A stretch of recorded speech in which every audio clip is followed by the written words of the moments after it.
میں نیچے پہنچ کر سگنل دوں گی تب مدد کے لیے جانا، اگر وہ زندہ ہوا تو میں تنہا اسے یہاں سے نہیں نکال سکوں گی۔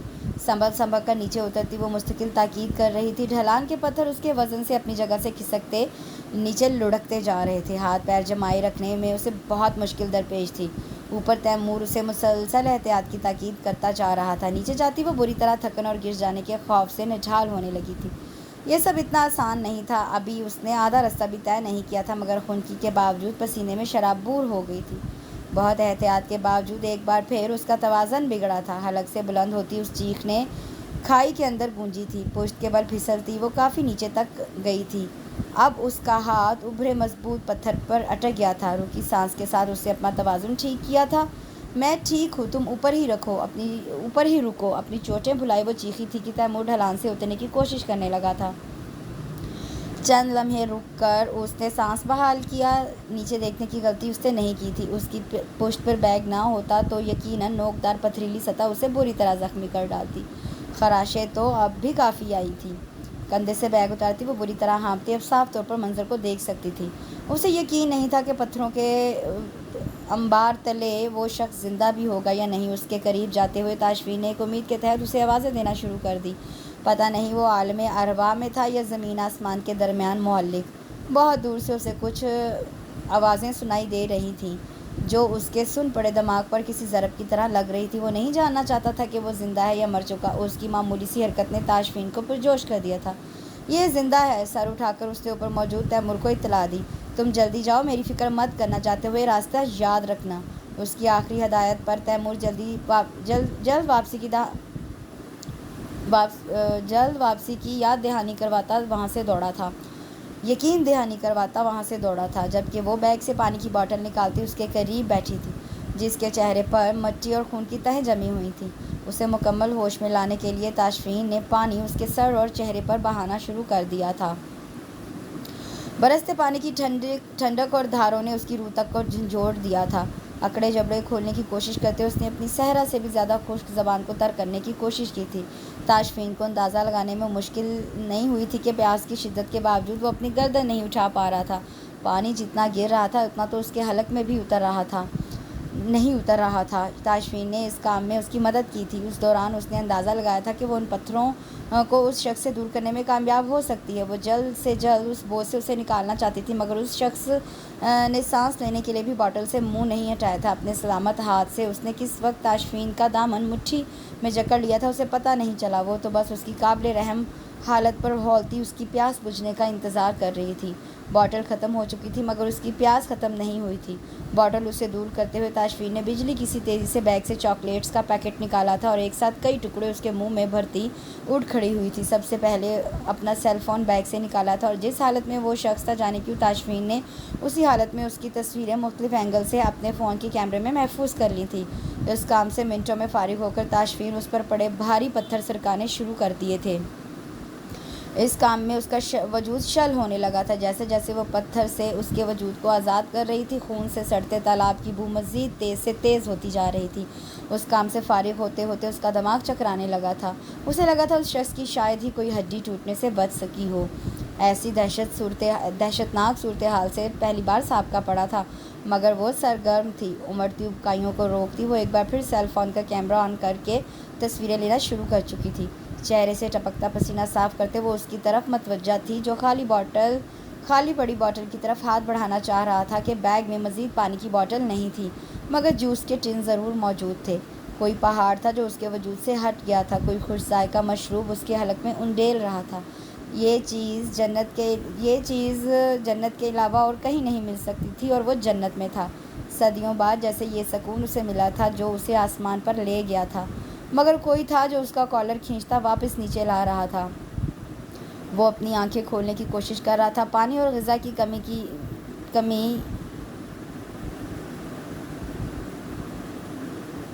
کمی کچھ حد تک تو دور ہوئی تھی۔ اعضاء بحال ہونے لگے تھے، غنودگی کا غلبہ بڑھنے لگا تھا۔ وہ اپنے زخموں سے چور وجود کی اذیت سے ماورا ہو رہا تھا۔ دفتن ہی ایک آواز اس کی سماعتوں میں گونجی تھی۔ فکر مت کرو، تم ٹھیک ہو، تمہیں اپنے گھر واپس جانا ہے، وہاں سب تمہارا انتظار کر رہے ہوں گے، ان کے لیے خود کو ہوش میں رکھو۔ مسلسل ابھرتی آواز نے اسے سب کچھ یاد دلانا شروع کر دیا۔ بمشکل اس نے اپنی آنکھوں کو کھولے رکھنے کی جدوجہد شروع کی تھی۔ 2 ہاتھ اس کی نظروں کے سامنے تھے جو اس کے سوجے ہوئے ہاتھ میں پھنسی زنجیر اتارنے کی کوشش کر رہے تھے۔ اسے یکدم یاد آیا کہ یہ زنجیر اس کے لیے کیا ہے۔ زنجیر بری طرح پھنسی ہوئی تھی۔ وہ ہاتھ اسے نکالنے کی کوشش کر رہے تھے، بہت آہستگی سے، مگر وہ پھر بھی شدید درد کی لہریں اپنے بازو میں اٹھتی محسوس کر رہا تھا۔ وہ سر اٹھا کر اس کا چہرہ تو نہیں دیکھ سکتا تھا، لیکن اس نے اپنا دوسرا ہاتھ ان مسیحا ہاتھوں کی جانب بڑھایا تھا، مگر وہ ہاتھ ہلکے سے جھٹکے میں ہی اس کی مداخلت کو روک گئے تھے۔ زنجیر کو اپنے بیگ میں چھپاتے وہ مسلسل اس شخص کو ہوش میں رکھنے کی کوشش کرتی رہی تھی۔ وہ شخص اپنی جگہ سے حرکت کرنے کے قابل نہیں تھا۔ وہ جس پوزیشن میں تھا اس میں اسے ہاتھ لگانا خطرناک ثابت ہو سکتا تھا۔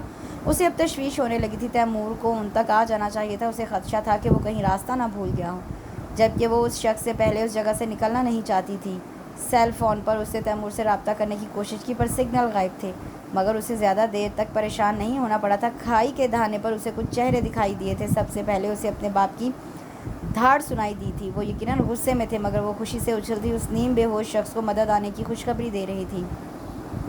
ریسکیو کے لیے کھائی میں اترنے والی اس کی کزنز نے ساری انجوائمنٹ ملیا میٹ ہو جانے کا غصہ اسی طرح نکالا تھا کہ ہمدردی میں بھی اس کی خیریت دریافت نہیں کی تھی۔ تاشفین کی ہدایتوں پر بس خونخوار نظروں سے اسے دیکھتے وہ زخمی شخص کی طرف بڑھ گئے تھے۔ پھر زیادہ وقت نہیں لگا تھا۔ اس شخص کی نازک حالت نے سب کو ہی سنجیدہ کر دیا تھا۔ اسے کھائی سے نکالنے میں مشکل پیش آئی تھی۔ ان سب کے پیچھے اوپر جاتے ہوئے وہ خون کی دھاریں دیکھ سکتی تھی جو اس شخص کے وجود سے رس رہی تھیں۔ وہ اس کے زندہ بچ جانے کی دعا ہی کر سکتی تھی۔ ہر طرف سے جھڑکیاں سنتے اس کا چہرہ سوج گیا تھا، مگر اس بات کی خوشی تھی کہ اس کا باپ اور بھائی اس معاملے میں انوالو رہے تھے۔ اس کے باپ کی ہی عجلت کی وجہ سے وہ شخص جلد از جلد ہاسپٹل پہنچ سکا تھا۔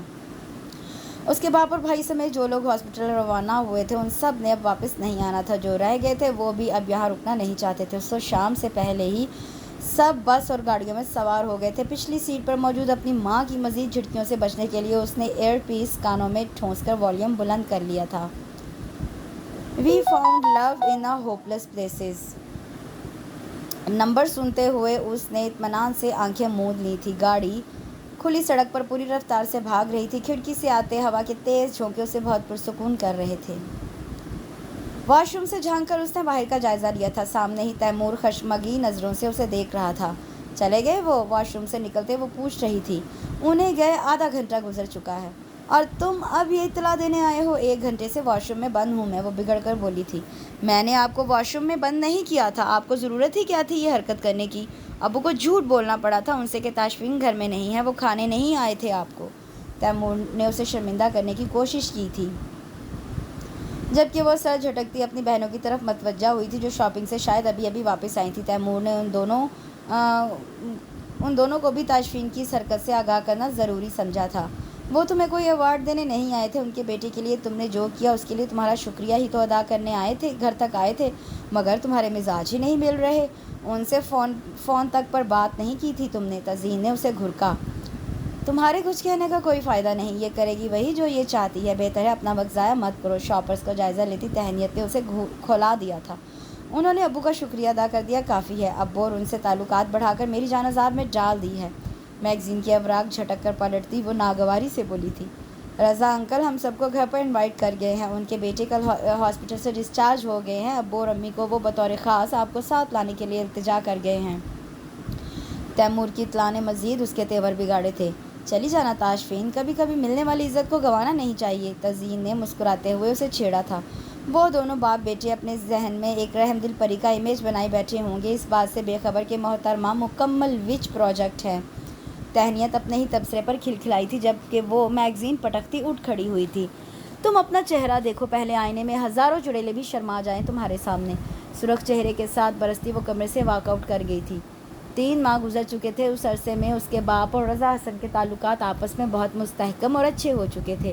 ان کے بیٹے کو ہاسپٹل منتقل کرنے کے بعد اس کے باپ بھائی ہی سب سے پہلے رضا حسن تک پہنچے تھے۔ وہ کتنے ممنون، شکر گزار اور احسان مند تھے، اس کا اندازہ اسے اپنے باپ کی باتوں سے ہوا تھا۔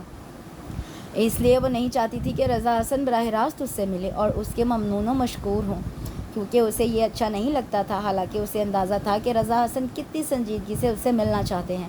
مگر اپنے ماں باپ کے دباؤ میں آ کر بھی وہ ان سے شکریہ جیسے لفظ سننے کے لیے تیار نہیں تھی۔ اس کے نزدیک یہ فارمیلٹیز ضروری نہیں تھی۔ دوسرے ہی دن اس کے ماں باپ تیمور کے ساتھ حسن رضا کے گھر ان کے بیٹے کی عیادت کے لیے گئے تھے۔ اسے یقین تھا انہوں نے اس کے ماں باپ سے اس کے آنے کی وجہ ضرور دریافت کی ہوگی۔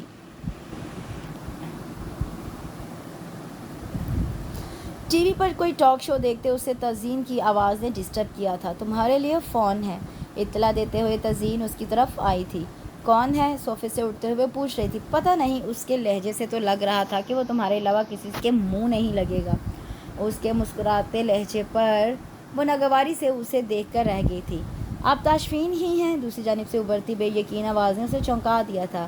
جی ہاں، مگر آپ؟ میں اپنا تعارف ضرور دوں گا، بشرط یہ کہ آپ کے پاپا کی طرح مجھے بھی مایوسی کا سامنا نہیں کرنا پڑے۔ اجنبی لہجے نے اس کے شک کو یقین میں بدل دیا تھا۔ اوہ، السلام علیکم، اب آپ کیسے ہیں؟ وہ گڑبڑائے انداز میں پوچھ رہی تھی۔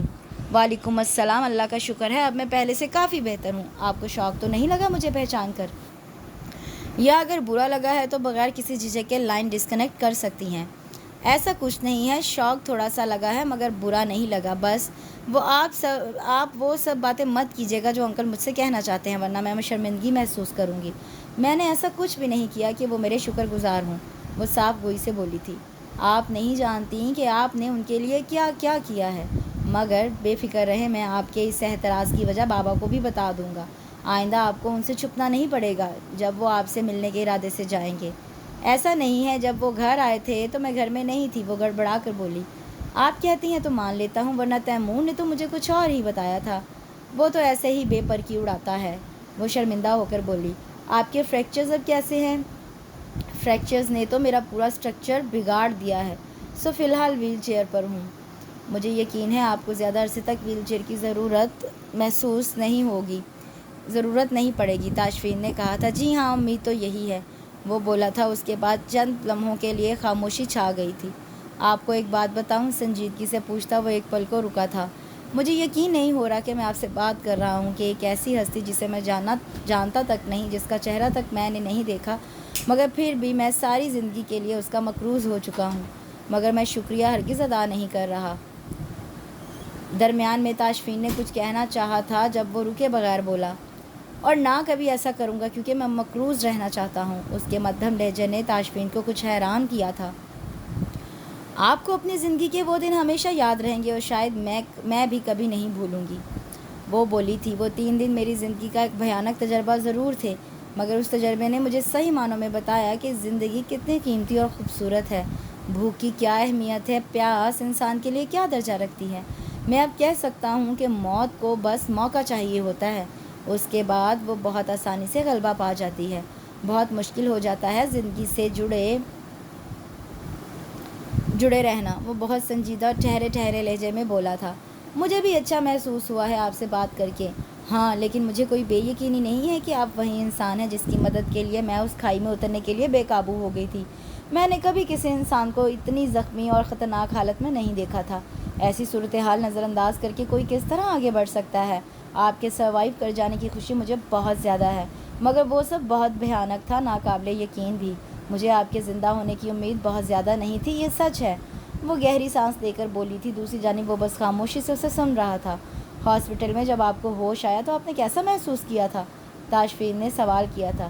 سچ کہوں تو مجھے بھی اپنے زندہ ہونے کا مکمل یقین نہیں تھا۔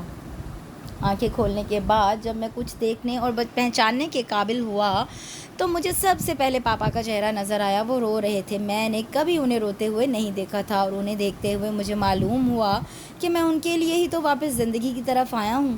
میرے اندر جینے کی بھوک ان کی وجہ سے ہی تھی، میں اب پہلے سے زیادہ ان کے قریب ہو گیا ہوں، وہ بولا تھا۔ آپ اپنی اس امانت کے بارے میں نہیں پوچھیں گے جو میرے پاس ہے؟ تاشفین نے اچانک کہا تھا۔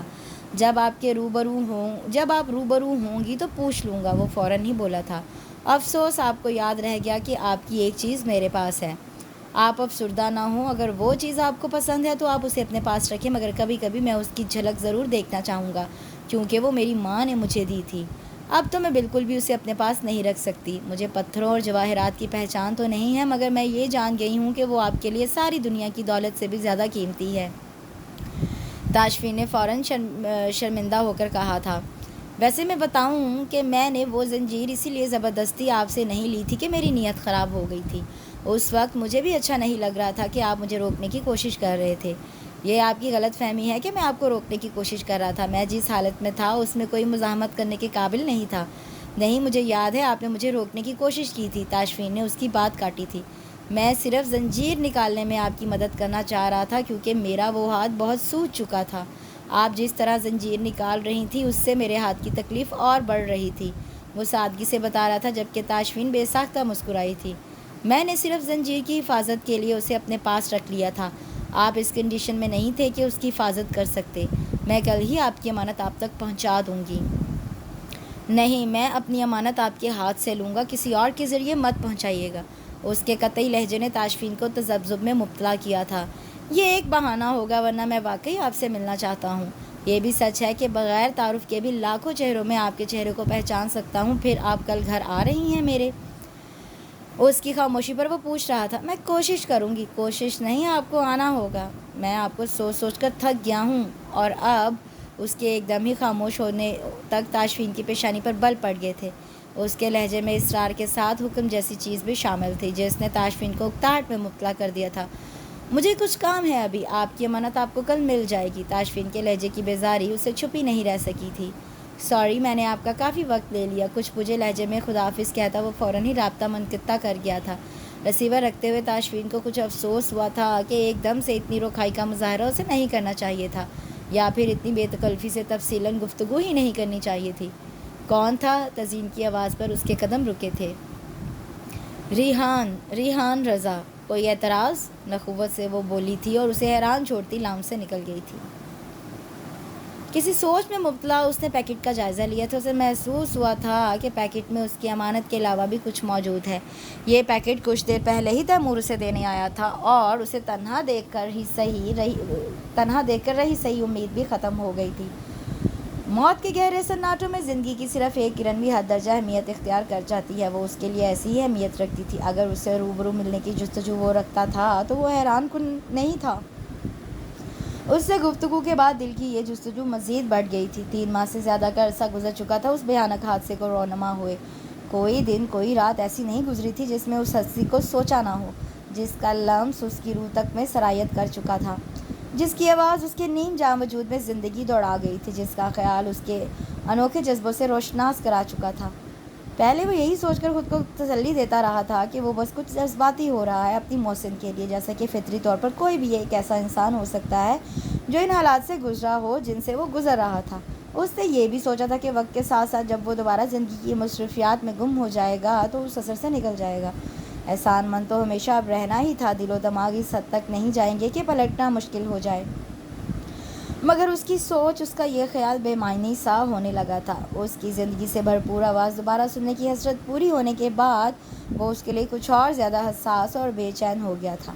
اپنے احساسات وہ اسی سے ہی شیئر کر سکتا تھا جو ان کا محرک تھی، مگر جانے کیوں وہ دامن بچائے رکھنا چاہتی تھی۔ وہ ایک بار پھر اس سے مدد چاہتا تھا اس معاملے میں جو بہت نازک بھی تھا، سنگین بھی ہو سکتا تھا، مگر رسک تو لینا ہی تھا۔ وہ ابھی بھی نہیں جانتا تھا کہ وہ اس سے مل کر اپنے کسی تجسس کو ختم کرنا چاہتا تھا یا اس کے حصار سے نکلنا چاہتا تھا۔ جو بھی تھا، وہ اب مزید اس کے الوژن کے ساتھ اپنے دن رات نہیں گزارنا چاہتا تھا۔ اسے اپنی طرف بلانے کی وہ ہر ممکن کوشش کرنا چاہتا تھا۔ وہ جانتا تھا اسے کیا کرنا ہے۔ سو ایک گہری سانس لے کر اس نے تاشفین کی طرف سے ملنے والا پیکٹ کھولے بغیر ہی رکھ دیا تھا۔ تیمور کے واپس آنے کے بعد وہ انتظار ہی کرتی رہی تھی کہ شاید ریحان فون پر اسے مزید یہ تسلی دے کہ وہ اپنی امانت ریسیو کر چکا ہے، مگر اس کا فون نہیں آیا تھا، لہٰذا تاشفین نے خود کال کرنا بہتر سمجھا تھا۔ فون گھر کے ملازم نے اٹھایا تھا، اس سے شکر ادا کیا تھا، ورنہ خدشہ تھا کہ اگر رضا حسن نے کال ریسیو کی تو اپنا تعارف کرواتے اس پر گھڑوں پانی ضرور گرے گا۔ آپ نے وہ پیکٹ کھولا کیوں نہیں؟ وہ شدید حیران ہوئی تھی۔ میں نے آپ سے کہا تھا کہ میں اپنی امانت آپ کے ہاتھ سے لوں گا۔ کچھ تھا اس کے لہجے میں جو تاشفین کو شرمندہ کر گیا تھا۔ میں کچھ مصروف تھی، اس لیے تیمور کے ساتھ نہیں جا سکی تھی، مگر آپ کو وہ پیکٹ دیکھنا چاہیے تھا، اس میں آپ کی امانت کے علاوہ بھی کچھ تھا، وہ بولی تھی۔ میں اب بھی اپنی بات پر قائم ہوں، اس پیکٹ میں جو کچھ بھی ہے آپ سے ملنے کے بعد ہی میں اسے کھولوں گا۔ اس کے قطعی سنجیدہ لہجے نے تاشفین کو مزید حیران کیا تھا۔ فرض کریں اگر میں نے کبھی ایسا نہ کیا تو تو وہ پیکٹ ساری زندگی ایسے ہی رکھا رہے گا اور آپ کو بھی یہ اطمینان حاصل نہیں ہوگا کہ آپ نے امانت واپس کر دی ہے۔ وہ اسی سنجیدگی سے بولا تھا۔ اب آپ مجھے مجبور کر رہے ہیں، وہ بولے بغیر نہ رہ سکی تھی۔ جواباً وہ بس خاموش تھا۔ مجھے ایسا کیوں لگ رہا ہے کہ آپ بس مجھے دیکھنا چاہتے ہیں؟ اس کے مشکوک سوالیہ لہجے پر بھی وہ چپ تھا۔ مائنڈ مت کیجیے گا مگر یہ بہت چیپ سی بات نہیں ہے؟ وہ لہجے کی ناگواری نہیں چھپا سکی تھی۔ میں آپ سے یہ امید نہیں رکھتا تھا کہ آپ کو کوئی خوف ہے یا پھر خود اعتمادی کی کمی ہے۔ اس کے سرد لہجے پر تاشفین کے تاثرات بگڑے تھے۔ نہ مجھے کوئی خوف ہے نہ ہی اعتماد کی کمی ہے۔ آپ کو ایسا نہیں کہنا چاہیے تھا، وہ ناگواری سے ہی بولی تھی۔ کل پاپا کی طرف سے آپ کے لیے دوبارہ انویٹیشن آ رہا ہے۔ اگر میرا تجزیہ غلط ہے تو آپ ضرور انویٹیشن قبول کریں گی۔ اس کے لہجے میں تاشفین کو چیلنج محسوس ہوا تھا۔ مجھے کسی انویٹیشن کی ضرورت نہیں، میں کل ہی آپ کی طرف آ رہی ہوں، مگر آپ سے ملنے ہرگز نہیں۔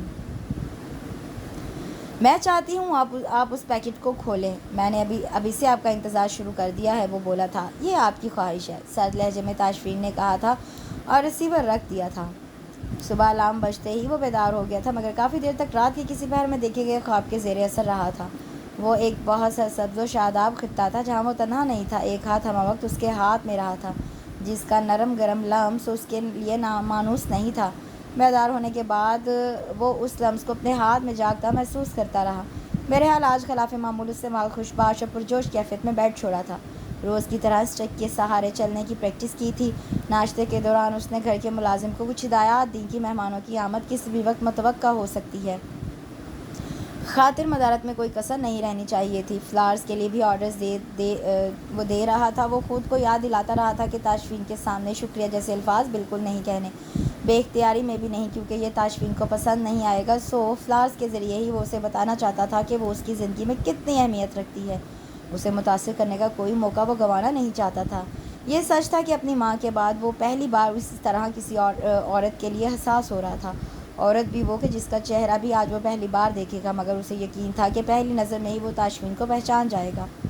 بے چینی سے انتظار کے لمحے کاٹتا وہ اس تعصب میں بھی مبتلا تھا کہ وہ اپنے پیروں پر اٹھ کر تاشفین کا استقبال نہیں کر سکتا۔ دوپہر ڈھل چکی تھی جب انتظار کی طوالت اپنے انجام کو پہنچی تھی۔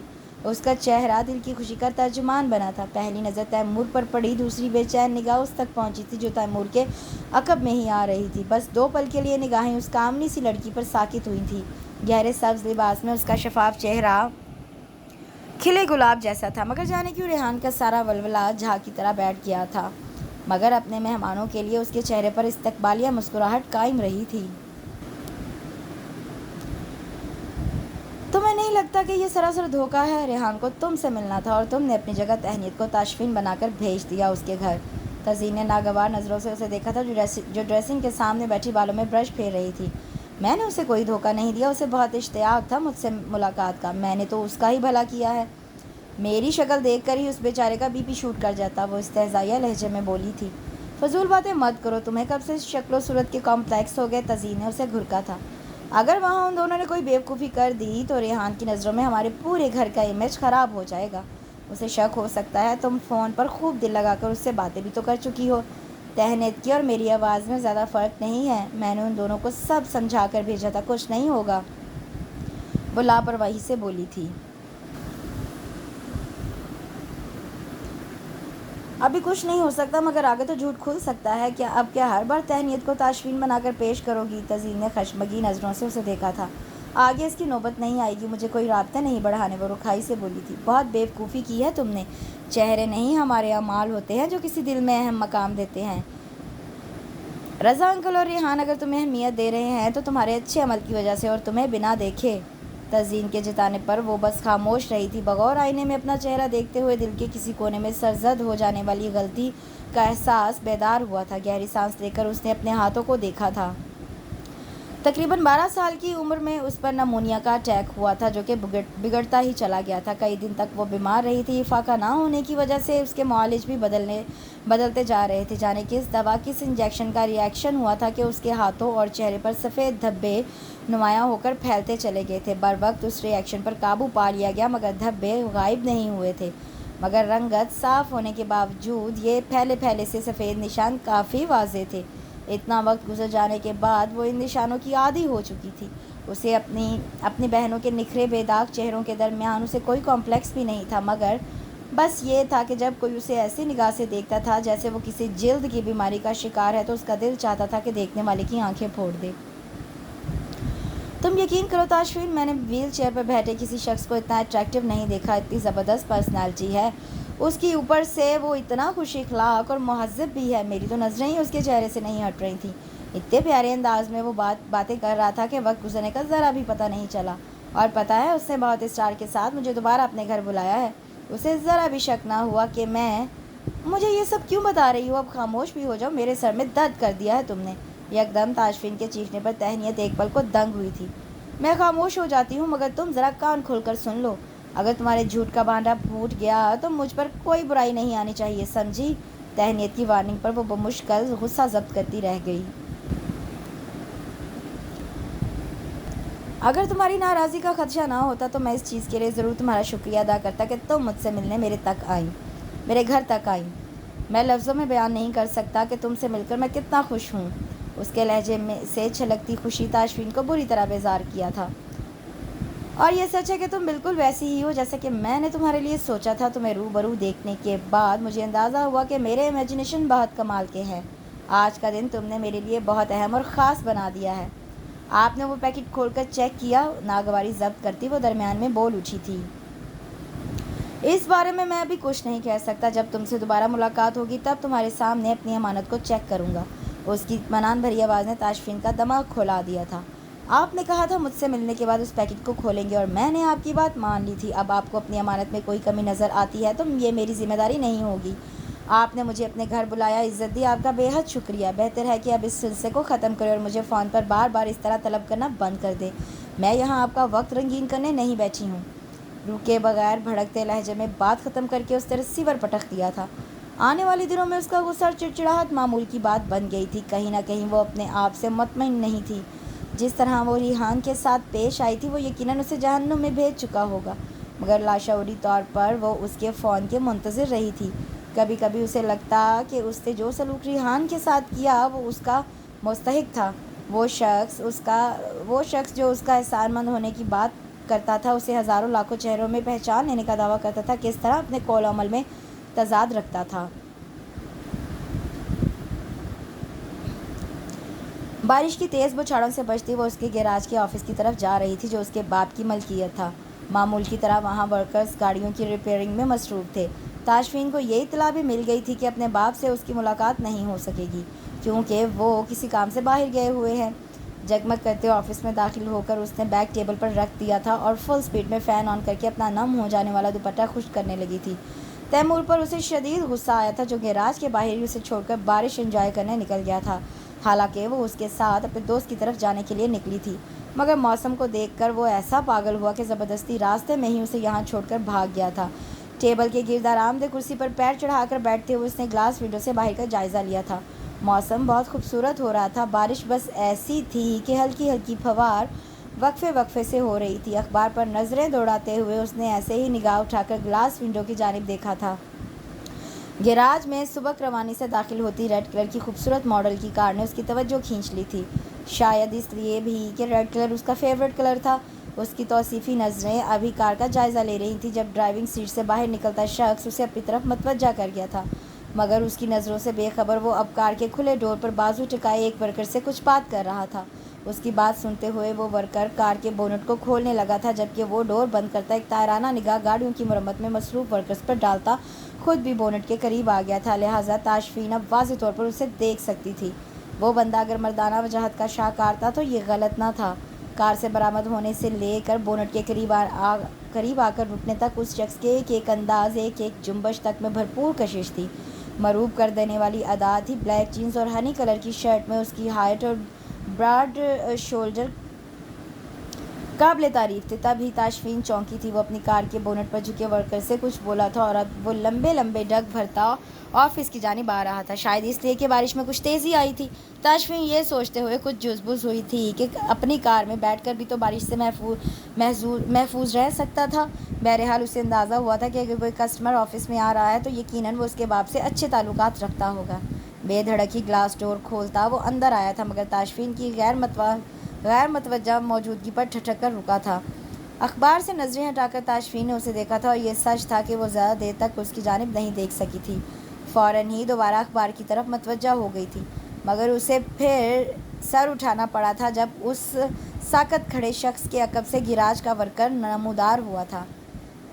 ان کی گاڑی کا فالٹ ٹھیک ہونے میں کچھ دیر لگے گی، تب تک یہ یہیں رکیں گے۔ اس کی اطلاع پر تاشفین نے بس ایک نظر اس اجنبی چہرے پر ڈالی تھی جو بغیر پلک جھپکے اسے ہی تک رہا تھا۔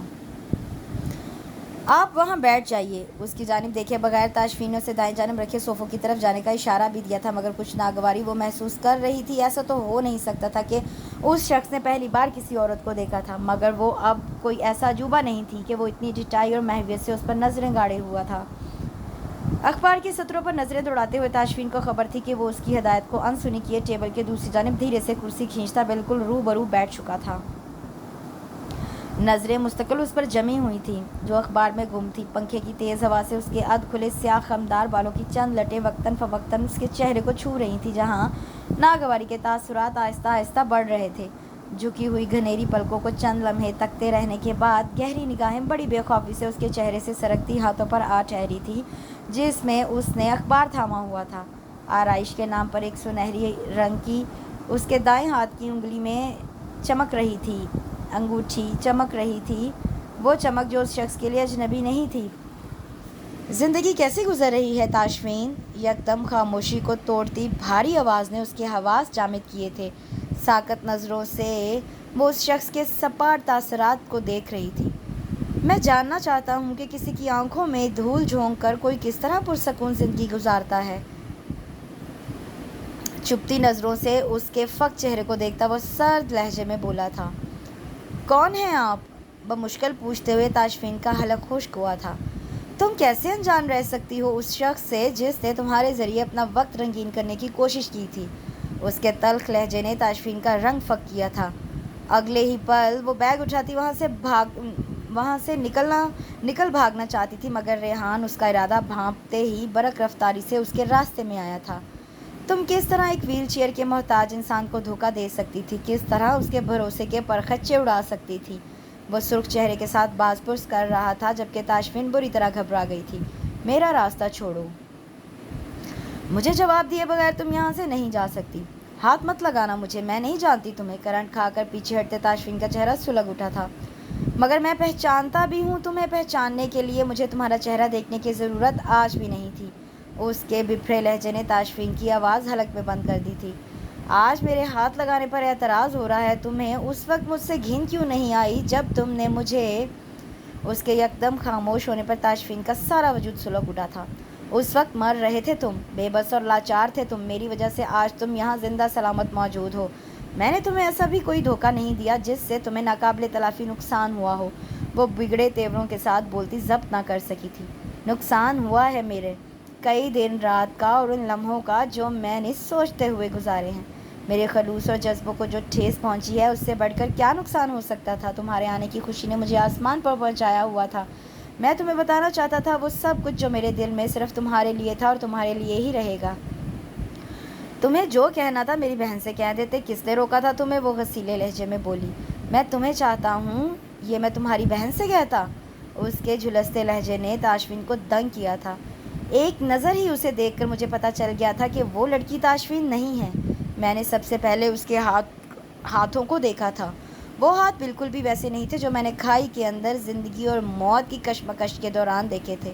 میں کس طرح بھول سکتا ہوں ان ہاتھوں کو جو میرے لیے مسیحا بن کر آئے تھے، جن ہاتھوں نے میری صدیوں کی پیاس مٹائی، جو مجھے زندگی کی طرف کھینچ لانے کا سبب بنے۔ میں ان ہاتھوں کو پہچاننے میں آج بھی کوئی غلطی نہیں کر سکتا۔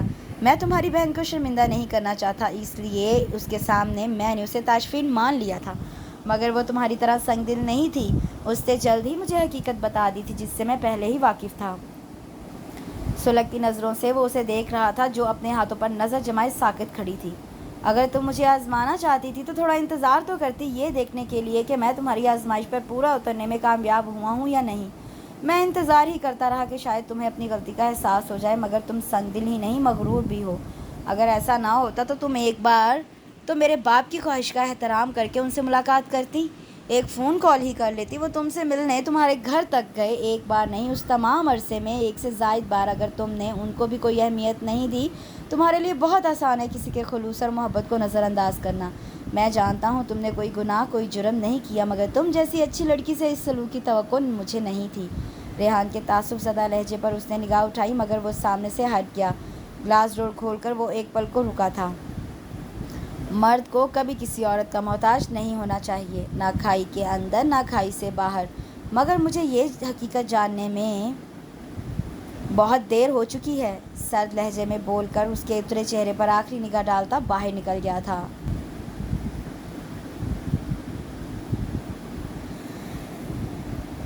دو سٹیپ ٹھانکتا وہ اوپر پہنچا تھا۔ کمرے میں داخل ہوتے ہی پہلی نظر ان زرد پھولوں تک گئی جو اس کی آمد کے ہی منتظر تھے۔ رکے بغیر سیاہ کوٹ بیڈ کی سمت اچھالتا وہ اسٹڈی ٹیبل تک آیا جہاں ڈیفوڈلز کے خوشنما زرد پھولوں کا چھوٹا سا انبار اسے نہال کر گیا تھا۔ ہر پنکھڑی سورج کی نرم نرم کرنوں کے گھیرے میں تھی۔ دل میں جاگتے خوشگوار احساسات کی جھلملاہٹیں اس کے چہرے کو روشن کر گئی تھیں۔ ڈیفوڈلز کی سنہری دھوپ اس کی آنکھوں میں بھی اترنے لگی تھی۔ ڈیفوڈلز اس کے پسندیدہ پھول تھے، یقیناً وہ بھی جان گئی تھی۔ اس کے علاوہ یہ پھول اور کون اسے بھیج سکتا تھا، اس نے سوچا تھا، اور پھر بہت نرمی اور عقیدت سے ان پھولوں کو ہاتھوں میں اٹھا کر اپنے چہرے کے قریب کیا تھا۔ یہ بھینی مسحور کن خوشبو صرف ڈیفوڈلز کی نہیں تھی، ان جذبوں کی مہک بھی شامل تھی جو ڈیفوڈلز کے ذریعے اس تک پہنچے تھے۔ پھولوں کی مہک سانسوں میں اتارتے ہوئے وہ چونکا تھا اور پھر تیزی سے پھولوں کے درمیان اٹکا چھوٹا سا کارڈ نکالا تھا۔ "With pure feelings, warm wishes and respect". Card کے آخری سرے پر موجود نام نے اس کے لبوں پر دلکش مسکراہٹ بکھیری تھی۔ یہ پھول بھیجنے والے کے دل کی ترجمان تھے۔ ڈیفوڈلز کو انتظار کی علامت کہا جاتا ہے، مگر وہ پریقین تھا کہ انتظار کی طوالت اپنے اختتام پر ہے۔ آنے والا ویلنٹائن ڈے اس کی زندگی کا پہلا سب سے حسین دن ہوگا۔ مکمل ہونے کا احساس روح کی گہرائیوں میں اتر کر ہر لمحے کو ہی حسین بنا دیتا ہے۔ اب اسے شدت سے ویلنٹائن ڈے کا انتظار تھا، جو کہ بہت زیادہ دور بھی نہیں تھا۔ چند لمحوں تک وہ تلسیفی نظروں سے چھت پر جگمگاتے خوبصورت اور نازک فانوس کو دیکھتی رہی تھی اور پھر دیواروں پر آویزاں پینٹنگز دیکھتی مزید آگے بڑھی تھی۔ ابھی تک اس نے کسی کمرے میں قدم نہیں رکھا تھا، مگر جس کمرے کے سامنے وہ اس وقت رکی تھی اس کا دروازہ باقی کمروں کی طرح بند نہیں تھا، نیم وا تھا۔ کچھ جھجکتے ہوئے وہ اندر داخل ہوئی تھی۔ روشنیوں سے جھلملاتے اس کمرے کی سجاوٹ اور نفاست نے اسے کافی مرعوب کر دیا تھا۔ سب سے زیادہ قابل توجہ وہ جدید میوزک سسٹم تھا۔ چند لمحوں تک وہ سی ڈیز کے کلیکشن کا جائزہ لیتی رہی۔ کنگ سائز بیڈ پر نگاہ دوڑاتی وہ سائڈ ٹیبل کے قریب رکی تھی، جہاں سنہری فریم میں مسکراتی تصویر کو اس نے بغور دیکھا تھا۔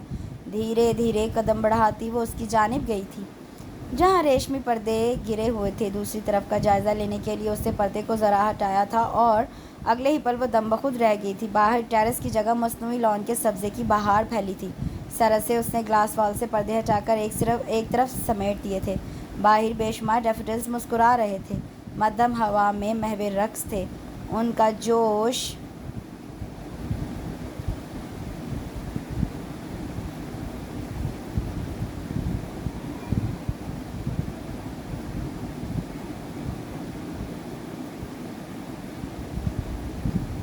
ان کا خوشنما زرد رنگ سونے کی طرح بکھرا گوا تھا اپنے مالک کی چاہت اور لگن کا۔ تاشفین کے لبوں پر مسکراہٹ رنگ گئی تھی۔ کھلے آسمان پر چھائے گہرے بادل، دل فریب موسم اور ڈیفوڈلز کے لہراتے جھومتے جلوے، یہ قدرتی منظر کمرے کی خوبصورتی کو نکھار رہا تھا۔ ہاتھ باندھے وہ بڑی محویت سے آسمان پر پرواز بھرتے پرندوں کو دیکھ رہی تھی جب آہٹ پر اسے چونک کر پلٹنا پڑا تھا۔ دوسری جانب وہ جو اپنی دھن میں اندر داخل ہوا تھا بری طرح ٹھٹک کر رکا تھا۔ تاشفین کو بغیر اجازت اپنی یہاں موجودگی پر شرمندگی ہوئی تھی، وہیں ریحان کی آنکھوں میں اسے بے یقینی نظر آئی تھی۔ اس وقت وہ ٹریک سوٹ پہ ملبوس تھا اور اس کے ہاتھ میں سپورٹس کٹ موجود تھی۔ "تم واقعی یہاں موجود ہو یا آج پھر یہ کوئی میرا وہم میرے سامنے ہے؟" خوابناک لہجے میں بولتا وہ اسے کچھ فاصلے پر آ رکا۔ "میں تزئین کی انگیجمنٹ کا انویٹیشن لے کر آئی تھی"۔ بمشکل اپنا اعتماد بحال کرتے ہوئے تاشفین نے اس کی آنکھوں میں دیکھا تھا، جس کے چہرے کا رنگ ابھی تک سرخ ہو رہا تھا۔ خنکی کے باوجود اس کے روشن پیشانی پر چند قطرے چمک رہے تھے۔ "میں انکل اور ابو کے ساتھ ہی ڈرائنگ روم میں تھی، پھر انکل نے مجھے کہا کہ میں پہلی بار ان کے گھر آئی ہوں تو میں چاہوں تو گھر دیکھ سکتی ہوں، اس لیے میں یہاں تک آ گئی"۔ اس کی خاموش نظروں پر گڑبڑاتی وہ مزید بولی تھی، جبکہ ریحان کو اپنے باپ پر بے تحاشا پیار آیا تھا۔ یہ گھر واقعی بہت خوبصورت ہے اور یہ کمرہ بھی۔ اس کی خاموشی پر تاشفین کو کچھ تو کہنا ہی تھا، سو تعریف کی تھی۔ تمہاری یہاں موجودگی نے اس کمرے کو خوبصورت بنا دیا ہے، ورنہ یہاں سب کچھ ادھورا تھا۔ آج مکمل ہوا ہے۔ اس کے مدھم لہجے نے تاشفین کو دنگ کیا تھا۔ تم جانتی ہو آج کیا خاص دن ہے؟ اس کے سوال پر وہ کچھ بول نہیں سکی تھی۔ میں نے تزئین سے کہا تھا کہ میں اس کی انگیجمنٹ میں تب ہی آؤں گا جب مجھے انوائٹ کرنے تم میرے گھر آؤ گی۔ میں شکر گزار ہوں تمہاری بہنوں کا، جن کی وجہ سے آج کا دن میرے لیے مزید خاص اور اہم ہو گیا ہے۔ اس کی جھکی پلکوں پر نظریں جمائے وہ مسکرایا تھا۔ اس سے زیادہ اچھا موقع نہیں ہو سکتا تمہارے ہاتھوں سے اپنی امانت لینے کا، عہد پورا کرنے کا۔ نظر اٹھا کر تاشفین نے اسے دیکھا جو ڈریسنگ کی جانب جا رہا تھا۔ کچھ ہی دیر میں دوبارہ اس کی طرف آیا تھا۔ تاشفین نے خاموشی سے پیکٹ کھول کر واپس اسے تھما دیا۔ سرخ پتھر کو ہاتھ میں اٹھاتے ہوئے اس کی آنکھیں جگمگا رہی تھیں۔ تاشفین نے بغور اس کے پرسکون تاثرات کو دیکھا تھا، تبھی وہ چونک کر پیکٹ میں موجود دوسری چیز کی طرف متوجہ ہوا تھا۔ ایک کے بعد ایک تصویروں کو دیکھتے ہوئے ریحان کے چہرے پر اذیت پھیلتی چلی گئی تھی۔ تاشفین کو لگا تھا کہ ایک بار پھر وہ کچھ غلط کر چکی ہے۔ وہ بس سانس روکے اس کے رد عمل کا انتظار کر رہی تھی۔ میں نے سنا تھا کہ تمہیں فوٹوگرافی کا کریز ہے۔ اپنے اس کریز کو تم نے بہت اچھی طرح استعمال کیا ہے۔ اس کے بے تاثر لہجے نے تاشفین کو بے حد شرمندہ کیا تھا۔ میں اپنے کسی دشمن کو بھی اس حال میں نہیں دیکھ سکتا، کجا کہ اس کی اذیت کو اپنے کیمرے میں قید کروں۔ میں کچھ کہوں؟ تاشفین نے مضطرب ہو کر پوچھا تھا۔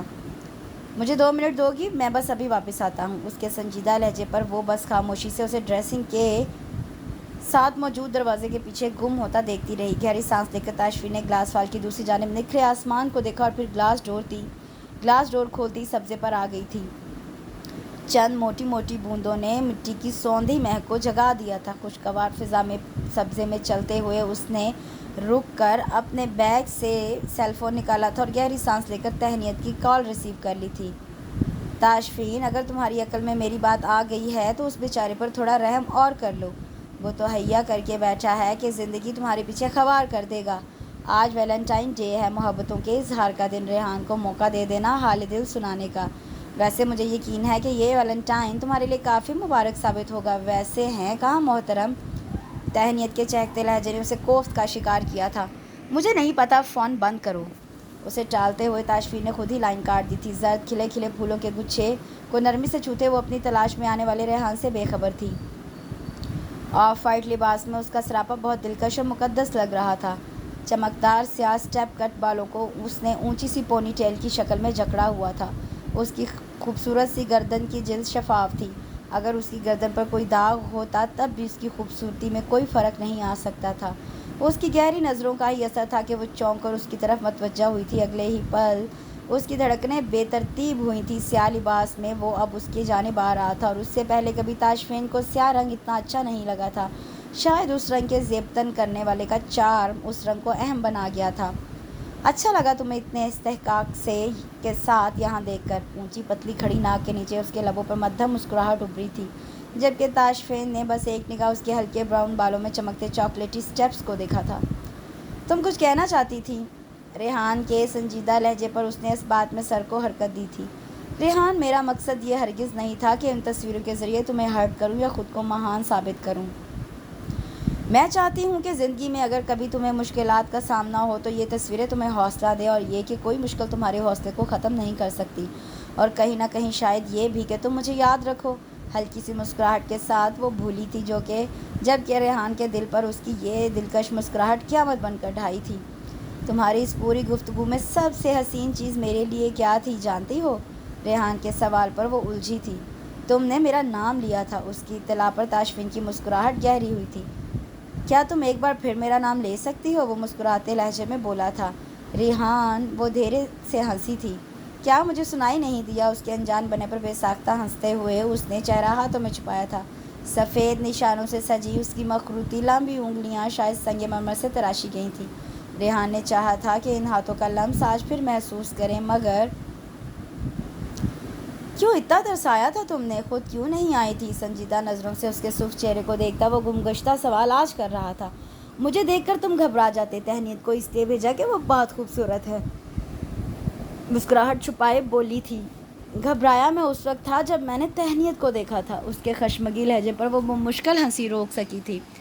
میں کسی قیمت پر اس ہستی کو نہیں کھو سکتا تھا جسے میں نے کھائی سے نکلنے کے بعد بھی اپنے دل کے قریب رکھا ہوا تھا۔ اس کے سنجیدہ لہجے پر تاشفین کی نظریں جھک گئی تھیں۔ میرے لیے صرف وہی چہرہ خوبصورت ہے جو اس وقت میری نظروں کے سامنے ہے، ڈیفوڈل سے بھی زیادہ حسین۔ مجھے اب جانا چاہیے، وہ گڑبڑائی تھی۔ میں نے تم سے پوچھا تھا کہ آج کیا خاص دن ہے؟ اسے جانے کے لیے پر تولتے دیکھ کر وہ فوراً بولا تھا، تم جانتے ہو، جھینپ کر بولی تھی، مگر میں تم سے سننا چاہتا ہوں۔ ریحان نے دلچسپی سے اسے دیکھا تھا۔ ہیپی ویلنٹائن ڈے، وہ جھیمپی مسکراہٹ کے ساتھ بولی تھی، جبکہ ریحان دھیرے سے ہنسا تھا۔ تو میری ویلنٹائن، میرے لیے یہاں تک آ کر تم نے میرا سر فخر سے بلند کر دیا ہے، ورنہ میں آج کے دن اپنے آپ سے بھی منہ چھپائے پھرتا ہوں۔ اس کے مسکراتے لہجے پر تاشفین بھی مسکرائی تھی۔ آج کے اس خاص دن پر میرے پاس بہت کچھ ہے تم سے کہنے کے لیے، مگر آج میں صرف اتنے پر اکتفا کروں گا کہ تمہیں وہ چیز تحفتاً پیش کروں جس کی تم حقدار ہو۔ بولتے بولتے ریحان نے وہ چیز اس کی ہتھیلی پر رکھ دی جس نے اسے دنگ کر دیا۔ یہ میں نہیں لے سکتی، یہ تمہارے پاس تمہاری ماں کی نشانی ہے، یہ تم اپنے پاس رکھو۔ یہ میری ماں اسے دینا چاہتی تھی جو ان کے بیٹے کی زندگی میں آئے گی، سو یہ تو تمہاری امانت ہے، میری فکر مت کرو۔ میں صبح آنکھ کھول کر اور رات میں روز سونے کے لیے آنکھ بند کرنے سے پہلے اسے دیکھا کروں گا۔ ویسے مجھے یقین ہے تمہاری دونوں بہنوں سے پہلے تمہیں گھر سے نکالنے پر تمہارے ماں باپ کو کوئی اعتراض نہیں ہوگا۔ ریحان کے مسکراتے لہجے پہ ایک گلابی سی مسکراہٹ کے ساتھ تاشفین نے اس کی چمکتی آنکھوں میں دیکھا تھا، جہاں ریحان کے مسکراتے لہجے جہاں اسے اپنے لیے بے پناہ محبت اور عزت کے علاوہ بھی الوہی جذبے چھلکتے دکھائی دیے تھے۔ وہ حیران نہیں تھی، جانتی تھی کہ اس دنیا میں کہیں نہ کہیں کوئی تو ایک موجود ہے جو اس کا نصیب ہے۔ یہ اور بات ہے کہ اپنے نصیب تک اسے خود ہی جانا پڑا تھا، بلکہ تاریک گہری کھائی سے نکال کر بھی لانا پڑا تھا۔ ریحان کی تقلید میں ڈرائنگ روم میں کس جانب بڑھتے ہوئے اس کے قدموں کے نقش پر قدم جما کر چلنا اسے اچھا لگ رہا تھا۔ یہ ویلنٹائن تو بس آغاز تھا، ذرا آگے چلتا یہ شاندار انسان ہر آنے والے دن میں محبت کے خزانے لوٹانے کا عزم رکھتا تھا، اور وہ اس کی قدر کرتی تھی۔ اس کے ساتھ ہی یہاں یہ خوبصورت سا ناول اختتام کو پہنچتا ہے۔ مجھے کل بتائیے گا کہ آپ کو یہ ناول کیسا لگا۔ کل تک کے لیے اجازت دیجیے، اپنا بہت سا خیال رکھیے، اللہ حافظ۔